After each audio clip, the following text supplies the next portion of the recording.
చిన్న ముచ్చట చెప్తా. కొన్ని వేల సంవత్సరాల క్రితం ఒక తమిళనాడు కామాక్షి టెంపుల్ ఉంటుంది. మీరు గూగుల్ చేయండి, గూగుల్ చేస్తే మీకు వస్తుంది. దాదాపు ఒక 2500 సంవత్సరాల క్రితం కట్టినటువంటి ఒక దేవాలయం అది. ఎన్ని సంవత్సరాల క్రితం? 2500 సంవత్సరాల క్రితం కట్టినటువంటి ఒక దేవాలయం. ఆ దేవాలయం గోడల మీద ఇప్పుడు మామూలుగా చెక్కుతారు కదా, ప్రతి దేవాలయం పోతే ఏదో ఒక శిల్పాలు మనకు కనిపిస్తూ ఉంటాయి.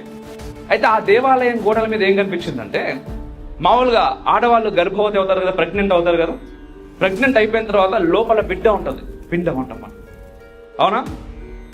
అది స్టెప్ బై స్టెప్, అంటే మంత్ బై మంత్ దాని యొక్క పరిమాణం పెరుగుతూ ఉంటుంది, దాని ఆకృతి పెరుగుతూ ఉంటుంది, దానికి శరీర అవయవాలు కొత్తగా వస్తూ ఉంటాయి. ఫైనల్గా 9 నెలల తర్వాత మనం ఆ పిండం ఒక బిడ్డ లెక్క బయటకు వస్తాం. అయితే ఈ 9 నెలల్లో ఆ పిండం యొక్క పరిణామ క్రమం ఎలా జరిగిందో ఒక 2500 సంవత్సరాల క్రితం కట్టినటువంటి ఒక దేవాలయపు గోడల మీద చెక్కిర్రు.